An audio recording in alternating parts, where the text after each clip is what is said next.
നമസ്കാരം, ഞാൻ doctor ഇൻല Mary Jobson. പലരെയും നട്ടം തിരിക്കുന്ന ഒരു പ്രശ്നമാണ് കാൽമുട്ട് വേദന. ഇത് വന്നു കഴിഞ്ഞാൽ പിന്നെ വർഷങ്ങളോളം ഇതിൻ്റെ പിന്നാലെ ആയിരിക്കും. നമുക്ക് കറക്റ്റായിട്ട് നിൽക്കാൻ പറ്റില്ല, നടക്കാൻ പറ്റില്ല, സ്റ്റെപ്പ് കയറാൻ പറ്റില്ല, ഒരു പണി എടുക്കാനായിട്ട് നമുക്ക് സാധിക്കില്ല. ഈ കാൽമുട്ട് വേദന വരാനായിട്ട് ഒരുപാട് റീസൺ ഉണ്ട്. അപ്പം അതിന് മുന്നേ ഈ ജോയിന്റിൽ എന്തൊക്കെ സംഭവിക്കുന്നു എന്നുള്ളത് ഞാൻ പറഞ്ഞുതരാം. നമുക്കൊരു ജോയിന്റ് എന്ന് പറയുന്നത് രണ്ട് എല്ലുകൾ കൂടിച്ചേരുന്ന ഭാഗമാണ്. ഇതിന് ചുറ്റും സിനോവിയം ഫ്ലൂയിഡ് ഉണ്ട്. ഇത് നല്ല സ്ട്രെങ്ത് കാര്യങ്ങളൊക്കെ കൊടുക്കാനായിട്ട് കാർട്ടിലേജ് ഉണ്ട്, മസിൽസ് കണക്റ്റഡ് ആണ്, ടെൻഡൻസ് ഒക്കെ കണക്റ്റഡ് ആണ്. അപ്പോൾ ഈ മുട്ടുവേദന വരാനായിട്ടും ഒരുപാട് റീസണുകളുണ്ട്. ചിലപ്പോൾ തേയ്മാനം കാരണമായിരിക്കാം, അതായത് ഈ വാദം പ്രശ്നങ്ങളൊക്കെ, സന്ധിവാദമായിരിക്കാം, ആമവാദമായിരിക്കാം. അപ്പോൾ ഈ തേയ്മാനം സംഭവിക്കാന്ന് വെച്ച് കഴിഞ്ഞാൽ ഈ നിൽക്കുന്ന ബോൺസിന്റെ ബലക്കുറവ്, അതിങ്ങനെ ഒരയുന്നതായിരിക്കാം. അങ്ങനെ ഒരുപാട് റീസണുകളുണ്ട്. അതുപോലെ തന്നെ പണ്ട് എപ്പോഴെങ്കിലും ഒന്ന് വീഴുകയോ അല്ലെങ്കിൽ ഒരു ആക്സിഡൻ്റ് ഒക്കെ സംഭവിച്ചു കഴിഞ്ഞാൽ ഈ ലിഗമെന്റ് ഇഞ്ചുറീസ് ആയിരിക്കാം, ചിലപ്പോൾ ടിയർ സംഭവിക്കുന്നതായിരിക്കാം. ഇനി നിങ്ങളുടെ കാൽമുട്ടിൻ്റെ തന്നെ ചിരട്ട, അത് ചിലപ്പോൾ ഫ്രാക്ചർ സംഭവിക്കുന്നതായിരിക്കും, എല്ലുകൾക്ക് വരുന്ന ഫ്രാക്ചർ ആയിരിക്കാം, അല്ലെങ്കിൽ ഡിസ്ലൊക്കേഷൻ ആയിരിക്കാം.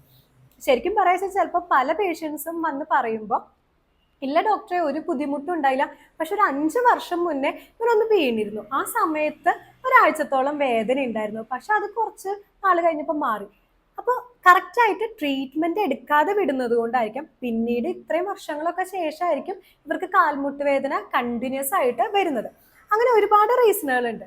ഇപ്പോൾ ഈ ഒരു ഇഞ്ചുറീസ് ഒക്കെ സംഭവിച്ച് കറക്റ്റായിട്ട് റെസ്റ്റ് എടുത്തില്ലെങ്കിൽ, കറക്റ്റായിട്ട് ഡയഗ്നോസ് ചെയ്തിട്ടില്ലെങ്കിൽ, കറക്റ്റ് ട്രീറ്റ്മെൻറ്റുകൾ കൊടുത്തില്ലെങ്കിൽ ഇത് അവിടെ ഇരുന്ന് തേയ്മാനം വരെ സംഭവിക്കാം.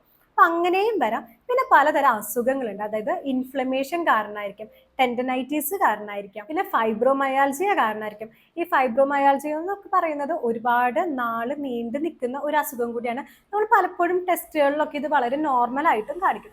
അവർക്ക് മുട്ടുവേദന മാത്രമല്ല, ശരീരത്തിൻ്റെ ഏത് ജോയിൻസിലും വളരെയധികം പെയിനും ആയിരിക്കും. അതുപോലെ തന്നെ മുട്ടുവേദന വരാനായിട്ടുള്ള മെയിൻ ഒരു റീസൺ ആണ് നിങ്ങളുടെ ബോഡി വെയിറ്റ്. ഒന്ന് ആലോചിച്ച് നോക്കൂ, ഒരുപാട് ശരീരം വളരെയധികം വെയിറ്റ് ഉള്ള ആളാണെങ്കിൽ നമ്മൾ എന്ത് വർക്ക് ചെയ്യുമ്പോഴും നമ്മുടെ ശരീരഭാരം മൊത്തം താങ്ങി നിർത്തുന്ന രണ്ട് ജോയിൻസുകളാണ്, ഒന്ന് നിങ്ങളുടെ കാൽമുട്ടും അതുപോലെ തന്നെ നിങ്ങളുടെ ആംഗിളും. അപ്പം നിങ്ങൾക്ക് ഒരുപാട് വെയിറ്റ് ഉള്ള ആൾക്കാരാണെങ്കിൽ ആ കംപ്ലീറ്റ് സ്ട്രെസ്, ആ ഒരു കാര്യങ്ങളൊക്കെ പോകുന്നത് നിങ്ങളുടെ കാൽമുട്ടിലോട്ടാണ്.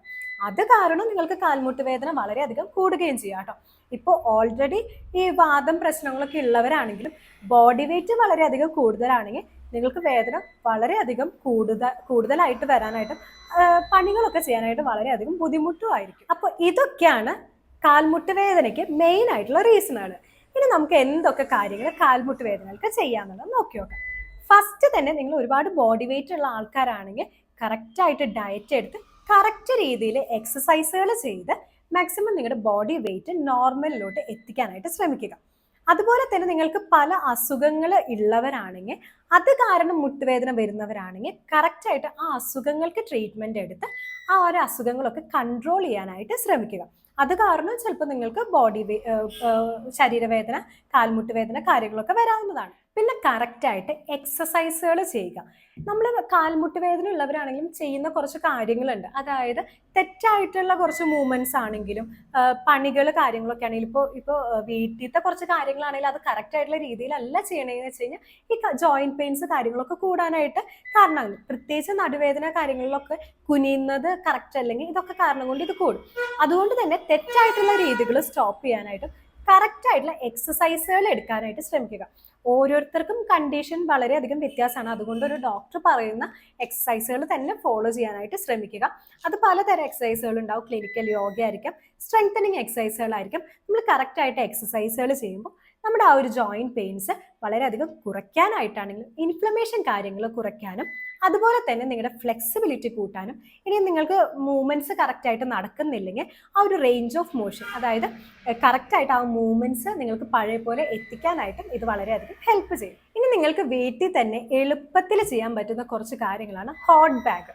അതായത് ഒരു ഹോട്ട് ബാഗ് എടുത്ത് ഒരു തുണിയിൽ ഒന്ന് ജസ്റ്റ് പൊതിഞ്ഞ് നിങ്ങളുടെ മുട്ടിലേക്ക് വെക്കുകയാണ്. ഇപ്പോൾ ഒരുപാട് നാളായിട്ട് പെയിൻ ഉള്ളവരാണെങ്കിൽ ഈ ഹോട്ട് ബാഗ് ഒരു 5 മുതൽ 10 മിനിറ്റ് വരെ വെക്കുന്നതുകൊണ്ട് അവിടുത്തെ നന്നായിട്ട് ബ്ലഡ് സർക്കുലേഷൻ കൂടുകയും അത് കാരണം നിങ്ങൾക്ക് ആ ഒരു പെയിൻ റിലീഫ് കാര്യങ്ങളൊക്കെ ഒരു ആശ്വാസം കിട്ടുകയും ചെയ്യും. ഇനി പെട്ടെന്നൊരു വീഴ്ച സംഭവിക്കുക, അത് കാരണം പെട്ടെന്ന് വരുന്ന മുട്ടുവേദനകളാണെങ്കിൽ നിങ്ങൾക്ക് ഐസ് പാക്ക് യൂസ് ചെയ്യാം. ഈ ഐസ് പാക്ക് യൂസ് ചെയ്യുമ്പോൾ സഡൻ ആയിട്ടുള്ള ഒരു എമർജൻസി സിറ്റുവേഷനിൽ ഐസ് പാക്ക് യൂസ് ചെയ്യുമ്പോൾ വീണ്ടും ആ ഒരു ജോയിൻസിലോട്ട് ഇഞ്ചുറീസ് കൂട്ടുന്ന കാര്യങ്ങളൊക്കെ കുറയ്ക്കാനായിട്ട് ഹെൽപ്പ് ചെയ്യുന്നതാണ്. അപ്പോൾ എമർജൻസി സിറ്റുവേഷൻ, അതായത് പെട്ടെന്ന് ഒരു വീഴുകയോ അല്ലെങ്കിൽ എന്തെങ്കിലും ഇടിക്കുകയോ ചെയ്തു കഴിഞ്ഞാൽ ഐസ് പാക്ക് കാര്യങ്ങളും, ക്രോണിക് ആയിട്ട് അതായത് നിങ്ങൾക്ക് ഒരുപാട് നാളായിട്ട് മുട്ടുവേദന പ്രശ്നം ഉള്ളവരാണെങ്കിൽ ഹോട്ട് ബാഗും വെക്കാനായിട്ട് ശ്രമിക്കുക. അതുപോലെ തന്നെ ചെയ്യാൻ പറ്റുന്ന ഒരു കാര്യമാണ് നിങ്ങളുടെ മുട്ടിന്റെ പോർഷൻ നല്ലപോലെ ഇളം ചൂടുവെള്ളത്തിൽ ഇപ്സം സോൾട്ട് ആഡ് ചെയ്ത് മുക്കി വെക്കാനായിട്ട് ശ്രമിക്കുക. അപ്പോൾ ആ ഒരു പെയിന് കാര്യങ്ങളാണെങ്കിലും ഇൻഫ്ലമേഷൻ ആണെങ്കിലും ഇത് കുറയ്ക്കാനായിട്ട് ഹെൽപ്പ് ചെയ്യും. ഇനി അതുപോലെ തന്നെ ഹെൽപ്പ് ചെയ്യുന്ന കുറച്ച് പേസ്റ്റുകളുണ്ട്. മെയിനായിട്ട് ഈ അലോവേറ, അതായത് കറ്റാർ വാഴയുടെ ആ ഒരു ജെല്ല് കാര്യങ്ങളും അതിലേക്ക് കുറച്ച് ഇപ്സം സോൾട്ട് മിക്സ് ചെയ്ത് ഒരു ക്രീം പരുവത്തിലാക്കി നിങ്ങളുടെ മുട്ടിൽ അപ്ലൈ ചെയ്യുന്നതുകൊണ്ട് നിങ്ങൾക്ക് ആ വേദനയാണെങ്കിലും ഇൻഫ്ലമേഷൻ കാര്യങ്ങളൊക്കെ കുറയ്ക്കാനായിട്ട് സാധിക്കും. ഈ കറ്റാർവാഴ എടുക്കുമ്പോൾ ഒരിക്കലും അതിൻ്റെ തൊലി പോർഷൻ എടുക്കരുത്. ആ ഒരു തൊലി കാര്യങ്ങളൊക്കെ കളഞ്ഞ് അതിൻ്റെ ഉള്ളിലെ ജെല്ല് മാത്രം എടുക്കാനായിട്ട് ശ്രമിക്കുക. പലപ്പോഴും ആ ഒരു തൊലി കാര്യങ്ങളൊക്കെ ശരീരത്തായി കഴിഞ്ഞാൽ ഒരു ചൊറിച്ചിൽ കാര്യങ്ങളൊക്കെ ഉണ്ടാകാനായിട്ടുള്ള ചാൻസ് ഉണ്ട്. അതുപോലെ തന്നെ ചെയ്യാൻ പറ്റുന്ന ഒരു കാര്യമാണ് ഉലുവ.